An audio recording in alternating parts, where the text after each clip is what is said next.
নমস্কার, welcome to my channel JS coaching. আমি অনেক আজ আমি শুরু করছি বিএসসি ম্যাথমেটিক্স এর ordinary differential equation, linear and non linear differential ইকুয়েশনের যে সিস্টেমটা রয়েছে সেটা নিয়ে আলোচনা করব।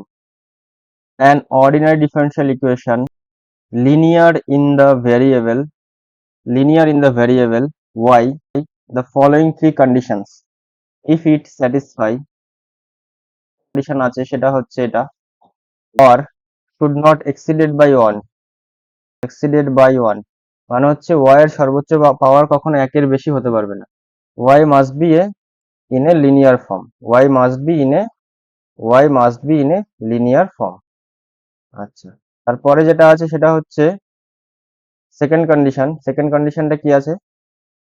সেকেন্ড কন্ডিশনে বলা হয়েছে degree of derivatives of y, degree of derivatives of y, derivatives of y should not exceeded by 1, should not exceeded by 1, exceeded by 1 মানে হচ্ছে y এর যদি ডেরিভেটিভ বের করি সেই ডেরিভেটিভের পাওয়ার কখনো একের বেশি হবে না। সো ডেরিভেটিভের পাওয়ার সর্বদা এক হতে হবে, তাহলে সেটাকে আমরা লিনিয়ার ডিফারেনশিয়াল ইকুয়েশন বলতে পারবো।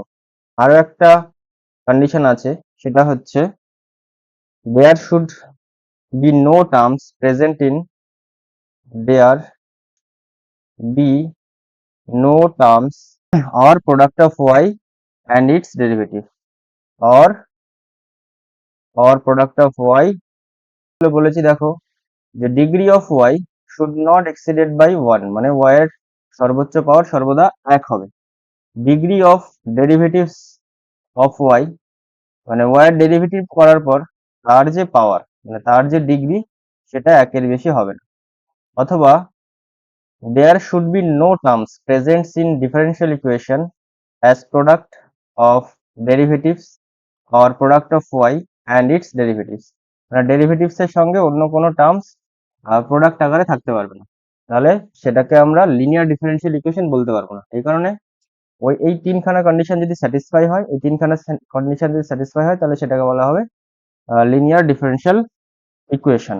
বোঝা গেল? আর যদি তিনখানা কন্ডিশনের কোনো একটা কন্ডিশন যদি স্যাটিসফাই না হয় তাহলে সেটাকে বলা হবে নন লিনিয়ার ডিফারেনশিয়াল ইকুয়েশন। বোঝা গেল? আচ্ছা, তারপর কিছু টিপস আমি বলছি যেগুলো খুব ইম্পর্টেন্ট, নিউ টিপস মানে এগুলো কি করে বুঝবো আমরা। ফার্স্ট অফ অল যেটা আমাদের জানতে হবে, linearity is always checked for dependent variable মানে লিনিয়ারিটি আমরা অলওয়েজ চেক করব একটা ডিপেন্ডেন্ট ভ্যারিয়েবলের ক্ষেত্রে। Linearity always checked for dependent variable, linearity checked for dependent variable, dependent variable মানে ডিপেন্ডেন্ট ভ্যারিয়েবলের জন্যই আমরা লিনিয়ারিটি চেক করব, ইন্ডিপেন্ডেন্ট ভ্যারিয়েবলের জন্য আমরা লিনিয়ারিটি চেক করব না।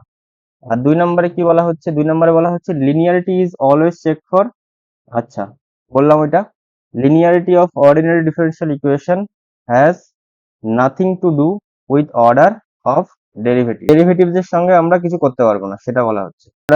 If we are checking linearity in y, then e to the power y sin y cos y such that the fractional অথবা যেটাকে বলা হয় transcendental function in y should not occur যে যদি কোনো ডিফারেনশিয়াল ইকুয়েশনের মধ্যে e to the power y sin y cos y এই ট্রান্সিডেন্টাল ফাংশন বা ত্রিকোণমিতিক ফাংশন বা এই টাইপের কোনো ফাংশন চলে আসলে সেক্ষেত্রে আমরা লিনিয়ারিটি চেক করতে পারবো না। আরো একটা জিনিস আছে 3 নাম্বার, সেটা হচ্ছে graph of linear differential equation বা function, graph of linear differential equation মানে লিনিয়ার ডিফারেনশিয়াল ইকুয়েশন। এক্সাম্পল করি কিছু কোশ্চেন করলে তবে এটা ক্লিয়ার হবে। তাহলে এই কোশ্চেন গুলো আমি এখানে করছি। আর নাকি নন লিনিয়ার ডিফারেনশিয়াল ইকুয়েশন, এটা লিনিয়ার ডিফারেনশিয়াল ইকুয়েশন হবে, লিনিয়ার ডিফারেনশিয়াল ইকুয়েশন হবে। তার কারণ কি? তার কারণ হচ্ছে এখানে y এর সর্বোচ্চ পাওয়ার কত? 1, এখানে y এর সর্বোচ্চ পাওয়ার 1, এখানে cos x আছে, cos y নেই। কিন্তু আমি কি বলেছিলাম, যেটা ডেরিভেটিভ করছি সেটার সাথে sin এর ফাংশন বা cos এর ফাংশন বা এরকম ট্রান্সেন্ডেন্টাল ফাংশন থাকলে সেটা হবে না।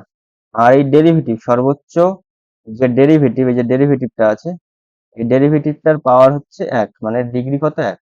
তাই এটা হচ্ছে আমাদের লিনিয়ার ডিফারেনশিয়াল ইকুয়েশন হবে, লিনিয়ার অর্ডিনারি ডিফারেনশিয়াল ইকুয়েশন। তারপরের কোশ্চেনটা কি আছে দেখো, তারপরের কোশ্চেনটা আমি বলছি, dx dy plus cos y into x is equal to y cube আছে। এটা কি লিনিয়ার নাকি নন লিনিয়ার ডিফারেনশিয়াল ইকুয়েশন, এটা কি হবে সেটা আমাদেরকে বলতে হবে। তাহলে এটা লিনিয়ার ডিফারেনশিয়াল ইকুয়েশন হবে, তার কারণ কি, এটা লিনিয়ার হবে, এটা লিনিয়ার ডিফারেনশিয়াল ইকুয়েশন হবে। তার কারণ এখানে এক্স এর রেসপেক্টে আমরা ডেরিভেটিভ করেছি, এখানে ওয়াইটাকে ডেরিভেটিভ করেছি, সরি ওয়াই এর রেসপেক্টে ডেরিভেটিভ করেছি, এখানে এক্সটাকে ডেরিভেটিভ করেছি, এক্স এর ফাংশনকে ডেরিভেটিভ করেছি। তাই এর সর্বোচ্চ পাওয়ার 1 আছে, তার মানে ডিগ্রি 1 আছে। এখানে cos x নেই, এখানে cos x থাকলে হতো না, এখানে cos y আছে, আর x টা আলাদা করে গুণ আছে লিনিয়ার ফাংশনে। আচ্ছা, আর হচ্ছে এখানে y কিউব আছে, এখানে যদি x কিউব থাকতো তাহলে হতো না, কিন্তু এখানে y কিউব আছে, কারণ এটা ডেরিভেটিভ, এটা করা হয়নি, এটা ইন্ডিপেন্ডেন্ট অফ ডেরিভেটিভ আছে, সেই কারণে লিনিয়ার ডিফারেনশিয়াল ইকুয়েশন হবে। তারপরের কোশ্চেনটা কি আছে দেখো, 3 নাম্বার কোশ্চেনটা আমি বলছি, ধরো dy by dx plus p of x into y is equal to q of x, এরকম আছে। এবার আমাদেরকে বলা হয়েছে এটা কি অর্ডিনারি ডিফারেনশিয়াল ইকুয়েশন না লিনিয়ার ডিফারেনশিয়াল ইকুয়েশন নাকি অন্য কিছু। ডেরিভেটিভ করেছি আমরা, এক্স এর রেসপেক্টে ওয়াই ডেরিভেটিভ করেছি, তাই তো। তাহলে ডিগ্রি কত 1, এখানে পি অফ এক্স আছে, এক্স এর যে কোনো একটা ফাংশন আছে, এটির সাথে ওয়াইটা আলাদা আছে, তাহলে ওয়াই এর সর্বোচ্চ পাওয়ার কত 1। এখানে কিউ অফ এক্স আছে, মানে এক্স এর একটা ফাংশন আছে। তাহলে আমাদের যেটা দেখতে হবে সেটা হচ্ছে এটা, এটার পাওয়ার 1 আছে, মানে ডিগ্রি 1 আছে, এরও ডিগ্রি 1 আছে।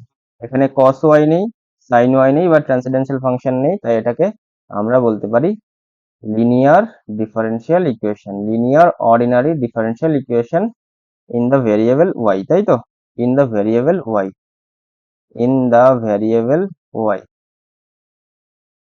তারপরের একটা কোশ্চেন দেখো কি আছে, তারপরের কোশ্চেনটা ধরো এরকম আছে, dx by dy, dx by dy plus q of y বা p অফ y ধরলাম, সাথে x গুণ আছে, আর এখানটা p অফ y ধরলাম। তাহলে এটা কি অর্ডিনারি ডিফারেনশিয়াল ইকুয়েশন হবে নাকি হবে না, দেখো এখানে x কে ডেরিভেটিভ করেছি y এর রেসপেক্টে, তাই তো, কারণ x এর সর্বোচ্চ পাওয়ার সর্বদা 1 থাকা উচিত, তাই আছে। এখানে p অফ y ফাংশন আছে, কারণ y এর রেসপেক্টে ডেরিভেটিভ করেছি, আর এখানে q অফ y ফাংশন আছে, তাহলে এটা যা ইচ্ছা থাকতে পারে, কোনো যায় আসে না। তাই এটা লিনিয়ার ডিফারেনশিয়াল ইকুয়েশন হবে ইন দা ভ্যারিয়েবল x হবে, তাই তো, ইন দা ভ্যারিয়েবল x। ধরো আর একটা কোশ্চেন, ধরো এরকম আছে, y double prime plus y into y prime plus x square plus is equal two হচ্ছে cos স্কোয়ার এক্স। আচ্ছা, এটা কি লিনিয়ার ডিফারেনশিয়াল ইকুয়েশন হবে নাকি নন লিনিয়ার ডিফারেনশিয়াল ইকুয়েশন হবে। দেখো এটা নন লিনিয়ার ডিফারেনশিয়াল ইকুয়েশন হবে, কারণ এখানে y এর ডাবল ডেরিভেটিভ আছে, ভালো কথা, থাক, কোনো অসুবিধা নেই, কিন্তু এখানে y এর সিঙ্গেল ডেরিভেটিভ আছে, এখানে y এর সিঙ্গেল ডেরিভেটিভ আছে, তার সঙ্গে আবার y ফাংশনের গুণ আছে।